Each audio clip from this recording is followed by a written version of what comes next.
Welcome to KN TV. అధికార పక్షమైన ప్రతిపక్షమైన ఎవరు తప్పు చేసినా తప్పును నిర్భయంగా ఖండించి అన్నిటి గురించి విశ్లేషించి మనకు అద్భుతమైన విశ్లేషణ ఇచ్చే మన రాజకీయ విశ్లేషకులు చింతా రాజశేఖర్ గారు ఈరోజు మనతో పాటు ఇంటర్వ్యూలో ఉన్నారు. అతన్ని అడిగి మన ఏపీ రాజకీయాల గురించి ఒకసారి మాట్లాడదాం. జనసేన పార్టీ అధ్యక్షులు మన డిప్యూటీ సీఎం పవన్ కళ్యాణ్ గారు వంగవీటి మోహనరంగ గారి జయంతి సందర్భంగా ఒక ట్వీట్ చేశారు. అంటే జనసేన పార్టీ పెట్టి ఆల్మోస్ట్ 12 ఇయర్స్ కంప్లీట్ అయింది. ఇప్పటి వరకు జయంతి కావచ్చు, వర్ధంతి కావచ్చు ఎప్పుడూ అసలు ట్వీట్ చేయలేదు. కనీసం ఒక పూలమాల కూడా వేయలేదు.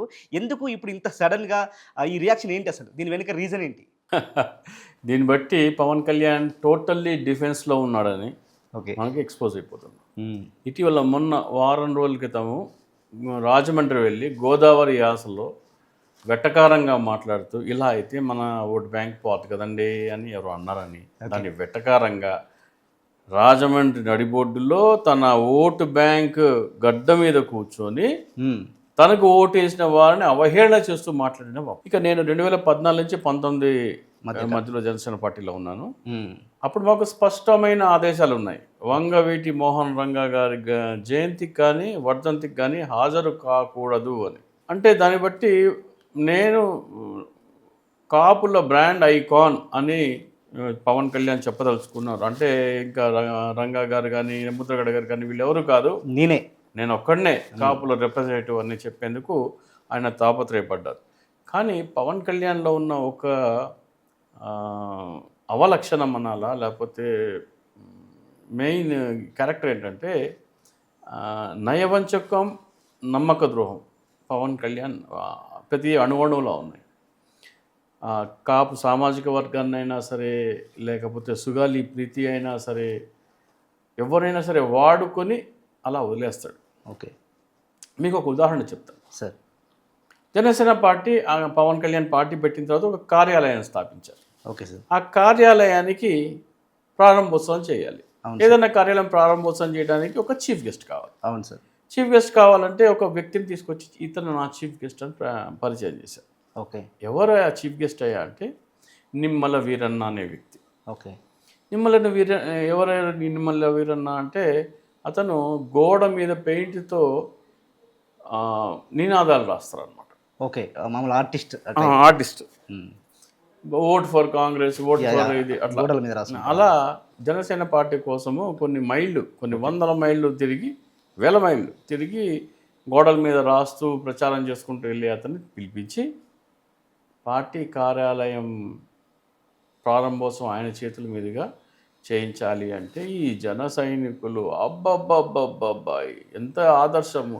ఏ విఐపినో, కోటీశ్వరునో, పొలిటీషియన్నో, బిజినెస్ మ్యాన్నో, సినిమా వాళ్ళని పిలవలేదు. ఒక కామన్ మ్యాన్. ఆ రోజు అక్కడ శరత్ మరార్ ఉన్నారు, త్రివిక్రమ్ ఉన్నారు అక్కడే. వాళ్ళని కాదని, తోసి రాదని నిరుపేద కుటుంబం చెందిన విమల వీరన్న చేత ప్రారంభోత్సవం చేయించుకున్నారు. ఇది పవన్ కళ్యాణ్కి ఉన్న కమిట్మెంట్. పేదల పార్టీ, పేదల పట్ల ఉన్న ఆయనకి ఆదరాభిమానాలు, బాధ్యత సోషల్ మీడియాలో బీభత్సంగా ప్రచారం చేశారు. ఆకాశానికి ఎత్తేసి పవన్ కళ్యాణ్. ఓకే. కట్ చేస్తే ఇవాళ ప్రారంభోత్సవం అయిపోయింది. 3 రోజుల తర్వాత నిమ్మల వీరన్న మళ్ళీ జనసేన పార్టీ ఆఫీస్కి వెళ్ళారు. ఓకే. సెక్యూరిటీ వాళ్ళు లోపల పంపించారు. ఓపెనింగ్ చేసిన అతన్నే లోపలికి రానివ్వలేదు. ఓకే. అంటే రీజన్ ఏంటంటే నీ పని అయిపోయింది, యూజ్ అండ్ త్రో. ఇంకో విషయం చెప్తాను, సుగాలి ప్రీతి అంశం. సుగాలి ప్రీతిని ఎంతగా వాడుకున్నాడు. ఈ రోజున పవన్ కళ్యాణ్ డిప్యూటీ సీఎం అయ్యాడంటే దాంట్లో ఒక గణనీయమైన పాత్ర సుగాలి ప్రీతి అంశం 100% ఉంటుంది సార్.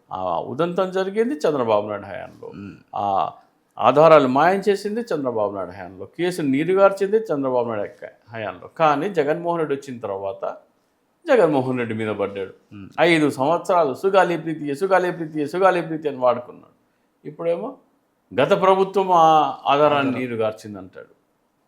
అంటే ఒక అంశాన్ని ఎలా వాడుకోవాలో పవన్ కళ్యాణ్కి తెలిసినంతగా ఎవరికి తెలియదు. అట్లాగే కాపులను కూడా ఈయన పార్టీ పెట్టింది ఏదో రాజకీయాలు ఉద్ధరిద్దామని, రాష్ట్రాన్ని ఇది చేద్దామని కాదు. తనకి ఒక సినిమా క్రేజ్ ఉంది.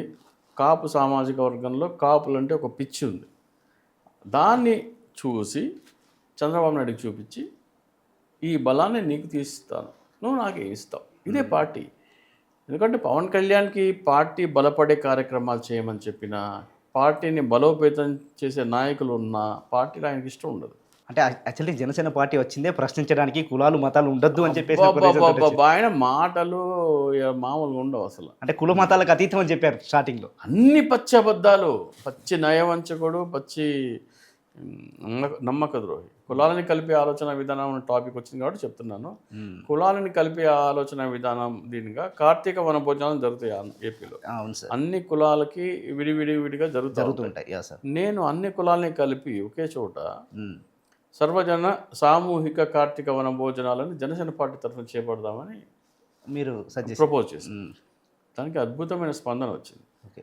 మొత్తం అంటే కార్తీక మాసంలో 4 వీకెండ్స్ ఉంటాయి కాబట్టి 4 వీకెండ్స్ ఒక్కొక్క వీక్లో 50 మంది చొప్పున చేద్దామని సిద్ధమైపోయారు, ఒక 200 చోట్ల. Okay sir. దానికి గారా రాఘవ అనే వ్యక్తి ఆయన ఆ ఊర్లో చేద్దామని ప్రిపేర్ అయిపోయి ఇన్విటేషన్ కార్డ్ కొట్టించి, సరుకులు కొనేసి, టెంట్ హౌస్ సామానిచ్చే, వంట వాళ్ళు మాట్లాడేసుకుని అంతా చేసుకుని ఆ ఇన్విటేషన్ కార్డ్ తీసుకెళ్ళి పవన్ కళ్యాణ్కి ఇవ్వడానికి వెళ్ళాడు. ఓకే. పవన్ కళ్యాణ్ లేకపోతే నాదెళ్ల మనోహర్కి ఇస్తే, నాదెళ్ల మనోహర్ ఇదేంటి ఇది ఆపేసేయండి అన్నాడు. ఓకే. ఇది ఆపేయటం ఏంటండి, మన పార్టీ సిద్ధాంతం ఇది, కులాలను కలిపే ఆలోచన విధానం. ఎస్. ఏ కులానికి ఆ కులం ఇట్లా కార్తీక వనభోజనాలు చేసుకోవడం ఏంటి, మనం చేయాల్సింది మా అన్ని కులాలని కలిపి కదా. యా. అంటే లేదు అంటే లేదండి, నేను ఒక్కడనే కాదు, వందలాది మంది చేద్దాం అనుకుంటున్నారు ఇది. ఈ కార్యక్రమం చేయడానికి చాలామంది సన్నద్ధాలు చేసుకుంటారు. అంటే ఎవరెవరు చేసుకుంటున్నారో నాకే తెలీదు. అంటే ఇవన్నీ ఆపేయాలంటే ఏం చేయాలి, పవన్ కళ్యాణ్ చేత ట్వీట్ చేయించాడు ఆయన. ఓకే. ఏమని సార్? జనసేన పేరు మీద కానీ లేకపోతే పవన్ కళ్యాణ్ పేరు మీద కానీ ఎవరు కార్తీక వన భోజనాలు చేయడానికి వీల్లేదు. ఓ, అది పవన్ కళ్యాణ్ గారే ట్వీట్ చేశారు. పవన్ కళ్యాణ్ ట్విట్టర్ ఇప్పుడు పంపిస్తా, స్క్రీన్ షాట్ డిస్ప్లే చేయండి. ఓకే. అంటే కులాలని కలిపే ఆలోచన విధానం కూడా మోసమే, అర్థమైపోతుంది. నిజం. అట్లా మీరు ఏ అంశం పార్టీ బలపడే కార్యక్రమం చెయ్యమంటే వద్దు అంటాడు. అట్లాంటి నేను వెయ్యిస్తా. నేను ఆయనకి భీమవరంలో నేను కలిసి ఇంత స్పైరల్ బైండింగ్ పుస్తకాలు 2 ఓకే సార్ ఇచ్చి, పార్టీ బలపడటానికి, ప్రజలకి మంచి జరగటానికి, రాష్ట్రానికి మేలు జరగటానికి కొన్ని సలహా సూచనలు ఇవ్వడం జరిగింది. Okay sir. వద్దంటాడు, పార్టీ బలపడకూడదు అనేది పవన్ కళ్యాణ్ మొట్టమొదటి సిద్ధాంతం. ఎందుకంటే పార్టీ అతనిది కాదు, పార్టీ చంద్రబాబు నాయుడు, అతను కేవలం ఒక బినామీ. అతన్ని పెట్టించారు పార్టీ. అతను పెట్టించాడు. అయితే ఇక రంగా గారి విషయానికి వస్తే, రంగా గారి పార్టీ ఏర్పాటు చేసిన తర్వాత 12 సంవత్సరాలు పూర్తయిపోయింది. ప్రతి సంవత్సరము మీకు ఒక జయంతి, ఒక వర్ధంతి వస్తాయి. అంటే 24 అవకాశాలు వచ్చాయి. Yes sir. ఒక్కసారి కూడా ఒక విగ్రహానికి పవన్ కళ్యాణ్ వెళ్ళి మాల వేసింది కానీ, ట్వీట్ చేసి పార్టీ కార్యాలయంలో ఫోటో పెట్టి పూల రేకులు జల్లి నివాళులు అర్పించింది కానీ ఒక్క సందర్భం కూడా కనపడదు. లేదు. ఇలా కనపడకపోగా మేము పార్టీలో ఉన్నప్పుడు ఎవరు హాజరు కాకూడదు అని మాకు ఆదేశాలు. అలాంటి రంగా గారిని ఈ రోజున పవన్ కళ్యాణ్ గారు ట్వీట్ చేసి ఎందుకు నివాళులు అర్పించారంటే, ట్వీట్ కూడా చూస్తే ఒక లైను. అవును సార్, చూసాం. అది ముస్తరికగా ఉంది, మనస్ఫూర్తిగా హృదయం లోతుల నుంచి వచ్చినట్టేమీ లేదు. ఆ ట్వీట్ పవన్ కళ్యాణ్లో ఉన్న భయాన్ని చూపిస్తుంది. ఓకే. కాపు సామాజిక వర్గం పట్టు కోల్పోతున్న పవన్ కళ్యాణ్, ఓకే, వాళ్ళ కోసం ఇప్పుడు ఆ ట్వీట్ ఆదరణ కోల్పోతున్నాను. ఓకే. కాపుల్లో నా ప్రజాదరణ పోయింది, కాపులే నన్ను విమర్శిస్తున్నారు. ఒకవేళ కాపులందరూ నన్ను విమర్శిస్తే ఫస్ట్ నన్ను మెడబట్టి బయటికి గంటేది ఎవరు కూటమి నుంచి? సీఎం గారు చంద్రబాబు నాయుడు. అది బాబు, నీ మొహం చూసి, నువ్వు మొహానికి వేసే రంగులు చూసి, నువ్వు తల ఎగరేయటం చూసి, నువ్వు జుట్టు ఎగరేయటం చూసి, నువ్వు వేసే చిందులు చూసి కాదు నేను పొత్తు పెట్టుకున్నది. నీ వెనకాల కాపు సామాజిక వర్గం అనే బలమైన ఓటు బ్యాంక్ చూసి నీతో పొత్తు పెట్టుకున్నాను. ఆ కాపు సామాజిక వర్గమే నిన్ను చీకొడుతున్నారు. నువ్వు నాకు అవసరం లేదు, గెట్ అవుట్ అంటాడు, మెడబట్టి బయటికి గెంటేస్తాడు. సో అందుకొచ్చింది ఇప్పుడు ఆ ట్వీట్. అందుకనే భయం. సో వంగవీటి మోహన్ రంగా గారు ఎప్పుడో చనిపోయినా కానీ 40 సంవత్సరాల తర్వాత ఈ రోజున పవన్ కళ్యాణ్ వెన్నులో ఒడుకు పుట్టించిన మొనగాడు వంగవీటి మోహన్ రంగా గారు. బతికుండగానే కాదు, చనిపోయిన తర్వాత కూడా రాజకీయ ప్రత్యర్థుల వన్నులో వణుకు పుట్టించారా ఘనత వంగవీటి మోహన్ రంగా గారు. 100%. సో ఈ రోజున రంగా గారి కి ఒంగొంగి దండాలు పెట్టే పరిస్థితి రాబోయే రోజుల్లో వస్తుంది. విగ్రహం ఎక్కడ రంగా గారి విగ్రహం వస్తే పవన్ కళ్యాణ్ అట్లా ఇట్లా ఒంగొంగి దండాలు పెట్టే పరిస్థితి రాబోతుంది. సో ఇంకా రీసెంట్గా 2-3 డేస్ బ్యాక్ నుంచి చూసుకుంటే మన ఏపీలో ఈ బచ్చలకూర జోసెఫ్ అలియాస్ రావణ్ గారు ప్రశ్న యూట్యూబ్ ఛానల్కి సంబంధించి అతని మీద అరెస్టులు అంటే ఒక అరెస్ట్ అది క్యాన్సిల్ చేసినా కూడా అంటే బెయిల్ ఇచ్చినా కూడా మళ్ళీ ఇంకో పోలీస్ స్టేషన్ వాళ్ళు వచ్చేసి అరెస్ట్ చేయడం అసలు ఏంటి దీని వెనుక ఏం జరుగుతుంది? ఈ ఎఫ్ఐఆర్ రిజిస్టర్ చేసిన వాళ్ళందరూ జైలుకి వెళ్తారు, ఓకే, లేదా సస్పెండ్ అవుతారు. ఓకే. బచ్చలకూర జోసెఫ్ పేరు మీద ఎవరైతే ఇష్యూ చేశారో, ఎఫ్ఐఆర్ ఇష్యూ చేశారో, ఆ ఎస్హెచ్ఓ ఆ అరెస్ట్ చేసిన అధికారులు సస్పెండ్ అవుతారు. ఓకే. ఎందుకంటే సుప్రీంకోర్టు కొన్ని మార్గదర్శకాలు ఇచ్చింది. ఎలాంటి ఎఫ్ఐఆర్ సోషల్ మీడియా దీంట్లో మీరు ఎలాంటి కేసులు నమోదు చేయాలని. తెలంగాణలో నల్లబాలు అనే ఒక వ్యక్తి ఉన్నారు. అవును సార్. ఆయన రేవంత్ రెడ్డి గారి మీద అనుచితమైన పోస్టులు పెట్టాడు. Okay sir. పోస్టులు పెడితే రేవంత్ రెడ్డి గారు అరెస్ట్ చేశారు. ఓకే. అరెస్ట్ చేస్తే ఆయన హైకోర్టుకు బెయిల్కి వెళ్తే, ఓకే సార్, హైకోర్టు ఏం చెప్పిందంటే రేవంత్ రెడ్డి గారు కేసు పెట్టాల, రేవంత్ రెడ్డి గారిని విమర్శించినందుకు కాంగ్రెస్ కార్యకర్తలు కేసులు పెట్టారు. Okay sir. హైకోర్టు మొట్టికాయలు వేసి ఓకే, రేవంత్ రెడ్డిని తిడితే రేవంత్ రెడ్డి మాత్రమే ఎఫ్ఐఆర్ నమోదు చేయాలి, ఓకే, ఆయన బదులు మేము మా మనోభావాలు దెబ్బతిన్నాయని ఎల్లయ్య, పుల్లయ్య, మల్లయ్య, చంద్రయ్య వీళ్ళందరూ అది కుదరదు అని చెప్తే హైకోర్టు ఇచ్చిన ఆదేశాలను సుప్రీంకోర్టులో సవాల్ చేశారు. ఓకే. ఎవరు? రేవంత్ రెడ్డి, అదే కాంగ్రెస్ వాళ్ళు, కాంగ్రెస్ పార్టీ. సుప్రీంకోర్టు ఇంకా 2 మొట్టికాయలు వేసి దానికి కొన్ని మార్గదర్శకాలు ఇచ్చింది. Okay sir. ఏదైనా సరే మీరు థర్డ్ పార్టీ ఎఫ్ఐఆర్ నమోదు చేయడానికి వీల్లేదు, ఎవరిని విమర్శిస్తే వారు మాత్రమే కేసు పెట్టాలి. ఇక్కడ ఆంధ్రప్రదేశ్లో కేసులు ఏమేమి నమోదని, పోసాని కృష్ణమురళి. అవును సార్. పోసాని కృష్ణమురళి పవన్ కళ్యాణ్ తిడితే మా మనోభావాలు దెబ్బతిన్నాయని జన సైనికులు కేసు పెట్టారు. Yes sir. రామ్ గోపాల్ వర్మ గారు పవన్ కళ్యాణ్ విమర్శిస్తే మా మనోభావాలు దెబ్బతిన్నాయని కేసు పెట్టారు. చింతా రాజశేఖర్ పవన్ కళ్యాణ్ విమర్శిస్తే మా మనోభావాలు దెబ్బతిన్నాయని సోడిశెట్టి రాధాకిరణ్ ఎవరో విజయవాడలో జనసేన కార్యకర్త కేసు పెడితే నేను ఇదే సమాధానం ఇచ్చాను. సుప్రీంకోర్టు గైడ్ లైన్స్ ప్రకారం ఈ ఎఫ్ఐఆర్ చెల్లదు అని పోలీస్ స్టేషన్కి వెళ్ళి నా లిఖితపూర్వక ఇది ఇచ్చాను. నేను కోర్టులో కూడా అదే సబ్మిట్ చేశాను. అలాగే అంబటి రాంబాబు గారు పవన్ కళ్యాణ్ విమర్శించారు, అది తప్పే, ఆ మాట వాడటం తప్పే. కానీ కేసు పెడితే చంద్రబాబు నాయుడు పెట్టాలా. ఓకే. చంద్రబాబు నాయుడు బదులు 30 మంది ఇతరులు పెట్టడానికి వీల్లేదు.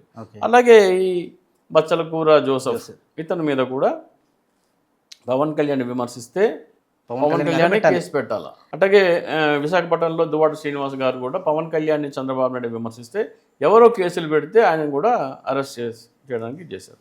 ఈ అన్ని కేసులు కూడా హైకోర్టులో ఒక కేసు వేసి థర్డ్ పార్టీ ఎఫ్ఐఆర్లు ఆంధ్రప్రదేశ్లో చాలా నమోదు అవుతున్నాయి. థర్డ్ పార్టీ ఎఫ్ఐఆర్లు నమోదు చేయకూడదని భారత ప్రధాన న్యాయమూర్తి గారు నల్లబాలు వర్సెస్ గవర్నమెంట్ ఆఫ్ తెలంగాణ కేసులో స్పష్టమైన మార్గదర్శకాలు జారీ చేశారు. ఆంధ్రప్రదేశ్ పోలీసులు ఈ ఆదేశాలని, ఈ మార్గదర్శకాలని పూర్తిగా ఉల్లంఘిస్తున్నారు. కాబట్టి డీజీపీ గారికి, ఆంధ్రప్రదేశ్ డీజీపీ గారికి, ఆంధ్రప్రదేశ్ ప్రతి జిల్లాలో ఉన్న ఎస్పీ గారికి, అక్కడి నుంచి ప్రతి స్టేషన్ హౌస్ ఆఫీసర్స్కి వితిన్ 1 వీక్ ఒక ఆదేశం జారీ చేయాలి.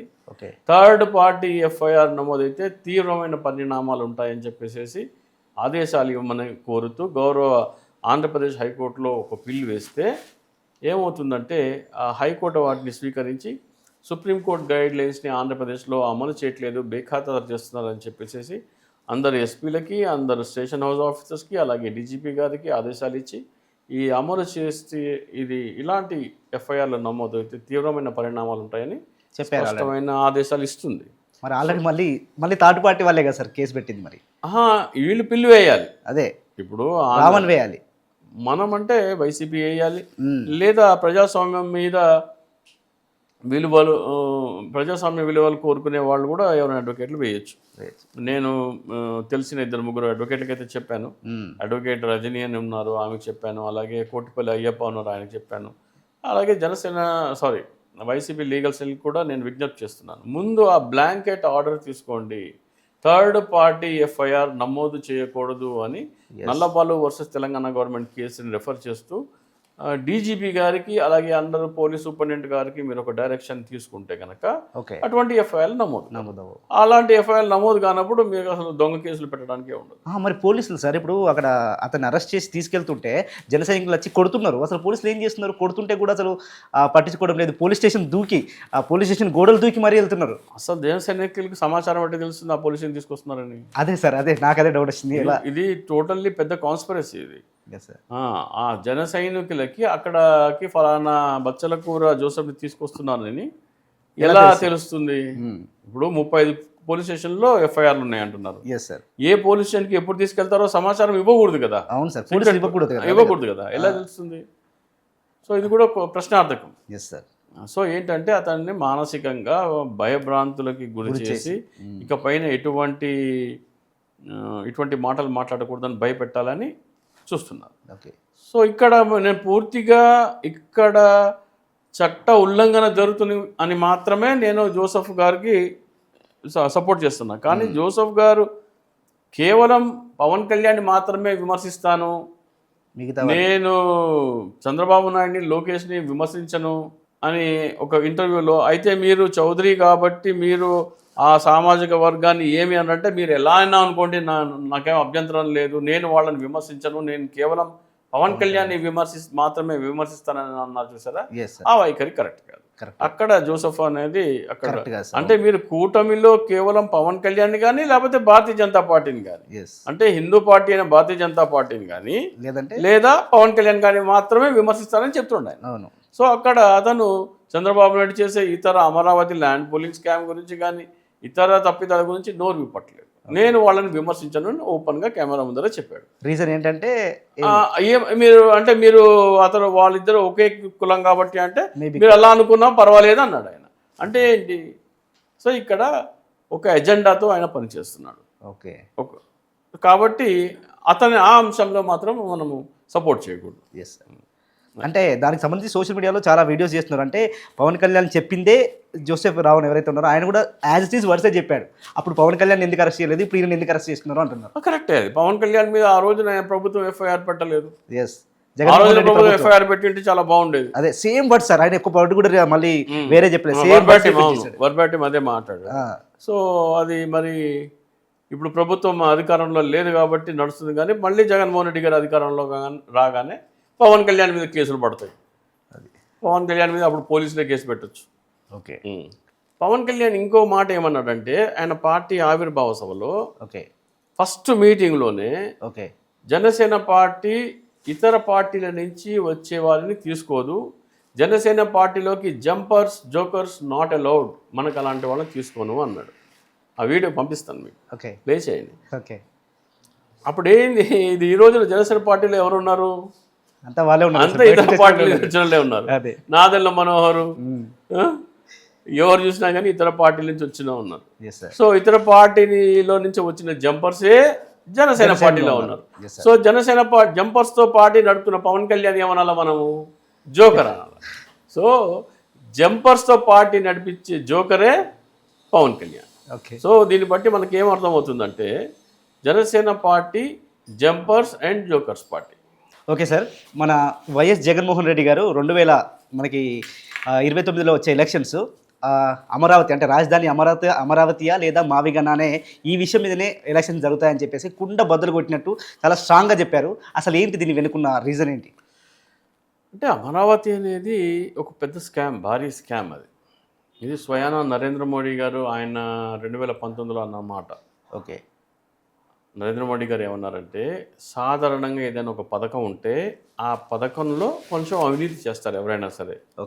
కానీ చంద్రబాబు నాయుడు అలా కాదు, అవినీతి చేసేందుకోసమే పథకాలు కనిపెడతారని చెప్పారు మన నరేంద్ర మోడీ గారు.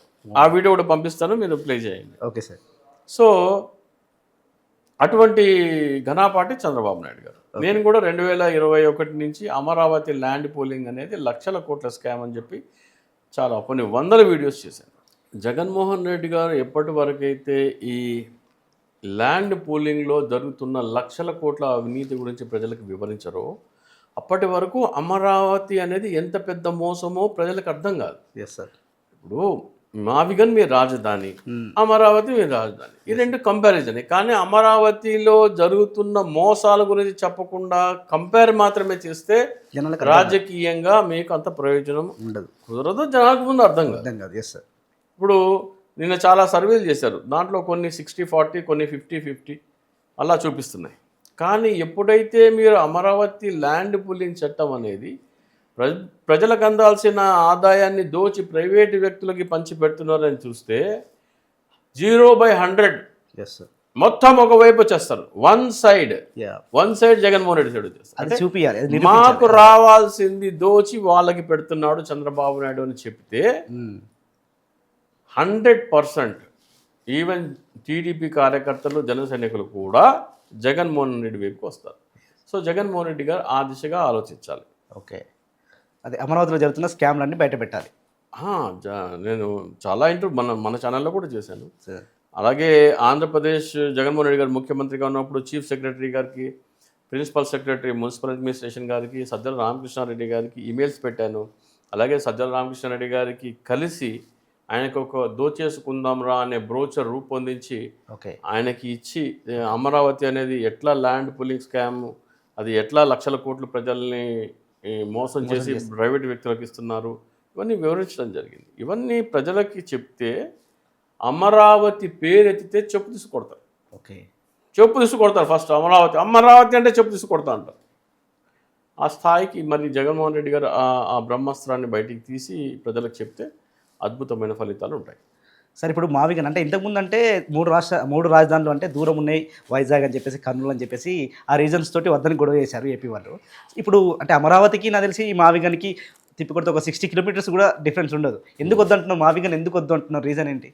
ఎవరు ఆపోజిట్ అంటే మీరు ఇప్పుడు ప్రభుత్వంలో ఉన్నవారు వాళ్ళు ఏమంటున్నారంటే సిఆర్డిఏ పరిధి అంటే ఇప్పుడు అమరావతి అనేది రాజధాని, కోర్ క్యాపిటల్. సిఆర్డిఏ అనే పదవి దాంట్లోనే ఈ మావిగన్ వస్తుంది. Yes sir.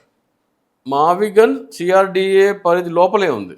మచిలీపట్నం కానీ, గుంటూరు కానీ, విజయవాడ కానీ ఇవన్నీ సిఆర్డిఏ పరిధిలోనే ఉన్నాయి. అవును. సో నువ్వు కొత్తగా తీసుకొచ్చేది ఏంటి అంటున్నారు వాళ్ళు. ఓకే, నువ్వు కొత్తగా తీసుకొచ్చేది ఏంటి అంటున్నారు. ఇక్కడ జగన్మోహన్ రెడ్డి గారు సైకలాజికల్గా అమరావతిలో ఇన్వెస్ట్ చేసే ఇన్వెస్టర్లందరికీ ఒక వార్నింగ్ ఇచ్చారు. ఇది రాజధానిగా ఉండబోవట్లేదు, మీరేమైనా డబ్బులు ఇక్కడ ఇన్వెస్ట్ చేస్తే నాకు సంబంధం లేదు, మీరు గంగలో మునిగితే రేపు పొద్దున వచ్చి నన్ను అడగొద్దు, ఇది రాజధానిగా ఉండబోవట్లేదు అని స్పష్టంగా వాళ్ళకి సంకేతం ఇచ్చారు. సో ఈ రోజు నుంచి అమరావతిలో ఒక అంగుళం భూమి కూడా అమ్ముడుపోదు. రాబోయేది జగన్మోహన్ రెడ్డి అని కుండ బద్దలు కొట్టినట్టు అందరికీ కళ్ళ కట్టినట్టు కనిపిస్తుంది. కాబట్టి అమరావతిలో అంగుళం భూమి కొనేవాడు కూడా అమ్మో నాకెందుకురా బాబు అని కరెంట్ షాక్ కొట్టినట్టు చెక్ వెనక్కి తీసుకుంటారు. అప్పుడు అమరావతిలో ఇన్వెస్ట్మెంట్ ఆగిపోతుంది. ఇన్వెస్ట్మెంట్ ఆగిపోతే చంద్రబాబు నాయుడు వేసిన దోపిడీ ప్లాన్ ఏదైతే ఉందో అది ఆగిపోతుంది. దోపిడీ ప్లాన్ ఆపటానికి ఇది ఒక సైకలాజికల్ ఎత్తుగడ ఇది. ఓకే, కానీ మీరు ఉన్నట్టు దోపిడీ ఏంటో చెప్పేసేయండి. దోపిడీని ఆపడానికి మీరు ఒక వ్యూహాత్మకంగా ఇది తీసుకొచ్చారు, కరెక్టే, దోపిడీని ఆపుతుంది. కానీ అసలు దోపిడీ అంటే చెప్పేస్తే ఇంకేం అవసరం లేదు కదా. ఇష్టం వచ్చిన చోట ఇప్పుడు రాజధాని మావిగన్లో పెడతారో ఎక్కడ పెట్టుకుంటారో మీ ఇష్టం సార్ అని ప్రజలందరూ ఒప్పుకుంటారు. జగన్మోహన్ రెడ్డి గారు మీరేం చేసినా ఓకే, ఇంత 5 లక్షల కోట్ల దోపిడీని ఆపారు అని యాక్సెప్ట్ చేస్తారు. సో జగన్మోహన్ రెడ్డి గారు ఆ దిశగా ప్రయత్నాలు చేస్తే బాగుంటుంది. Okay sir. రీసెంట్గా 1 డే బ్యాక్ అనుకుంటా మన చంద్రబాబు నాయుడు గారు వచ్చేసి ఈ కడప స్టీల్ ఫ్యాక్టరీ గురించి ఒక స్టేట్మెంట్ ఇచ్చారు. ఈ కడపకి స్టీల్ ఫ్యాక్టరీ నేనే తీసుకొచ్చాను అని చెప్పేసి. కాకపోతే అది నాకు తెలిసి జగన్మోహన్ రెడ్డి హయాంలోనే శాంక్షన్ అయింది, ఆయనే శంకుస్థాపన కూడా చేశారు. సో దీని గురించి ఏంటి అసలు మీ ఒపీనియన్? అసలు మొట్టమొదట కడపలో స్టీల్ ఫ్యాక్టరీ పెట్టాలనే ఆలోచన వైఎస్ రాజశేఖర రెడ్డి గారు. అవును సార్. ఆయన ముఖ్యమంత్రిగా ఉన్నప్పుడు బ్రాహ్మణి స్టీల్స్ అనే ఒకటి ఫౌండేషన్ చేయడం జరిగింది. ఆ తర్వాత రాష్ట్ర విభజన దాంట్లో కూడా కడపలో స్టీల్ ఫ్యాక్టరీ పెట్టాలనేది కేంద్ర ప్రభుత్వం విభజన బిల్లో పెట్టింది. చంద్రబాబు నాయుడు మొదటి 5 సంవత్సరాలు దాన్ని పెద్ద పట్టించుకోలేదు. కానీ జగన్మోహన్ రెడ్డికి వచ్చిన తర్వాత దాన్ని మళ్ళీ పట్టాలు ఎక్కించి దాన్ని తీసుకొచ్చారు అనమాట. ఈ రోజున చంద్రబాబు నాయుడు వచ్చేసేసి అది నేను తీసుకొచ్చాను అని. చంద్రబాబు నాయుడుకి అలవాటే. చంద్రబాబు నాయుడు ఏం చేస్తారంటే ఒక పాత మా చిన్నప్పుడు మేము స్కూల్లో చదువుకునేటప్పుడు ఒక జోక్ ఉండేది. ఏంటి సార్ అది? ప్రపంచంలోకి వెళ్ళా అతి చిన్న రాకెట్ కనిపెట్టాలి అని ప్రపంచ దేశాలన్నీ తీర్మానించుకొని ఒక్కొక్కళ్ళు కొంచెం కొంచెం దాంట్లో వాళ్ళ ఎక్స్పర్టీస్ దేంట్లో ఉందంటే అనుకుంటారు. సో దాంట్లో ఏమంటే అమెరికా మొత్తం దాన్ని షెల్ తయారు చేస్తుంది, ఓకే సార్.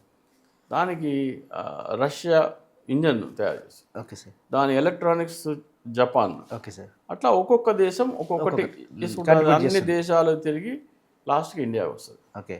ఇండియాకి వచ్చిన తర్వాత ఇండియా ఏం చేస్తుంది, అందులో ఇంక చేయడానికి ఏం లేదన్న, ఓకే. మేడ్ ఇన్ ఇండియా కొట్టి లాంచ్ చేసేస్తుంది. That is Chandrababu Naidu. So ప్రతిదానికి మేడ్ ఇన్ చంద్రబాబు అని రాసుకుంటారు. Made by Chandrababu Naidu. అదే ఇందాక మొన్న రీసెంట్ కూడా ఏదో ఫోన్ కూడా సెల్ ఫోన్ గురించి వస్తే కూడా సెల్ ఫోన్ కూడా నేనే తీసుకొచ్చిన చెప్పి ఆంగ్ల మాధ్యమం నేనే అంటాడు, మాదాపూర్ హైదరాబాద్ హైటెక్ సిటీ నేనే కట్టాను అంటాడు, మా సైబరాబాద్ నేనే డెవలప్ చేశాను అంటాడు. Thank you so much sir, మీ విలువైన టైంని మాకు కేటాయించి ఇంత మంచి ఇంటర్వ్యూ ఇచ్చినందుకు thank you so much sir. Okay, thank you. ఇది ఇంటర్వ్యూ. మరి ఇలాంటి ఇంటర్వ్యూస్ కోసం పొలిటికల్ ఇంటర్వ్యూస్ కావచ్చు అండ్ మిగతా అప్డేట్స్ గురించి మా కేఎన్ టీవీని సబ్స్క్రైబ్ చేసుకోండి.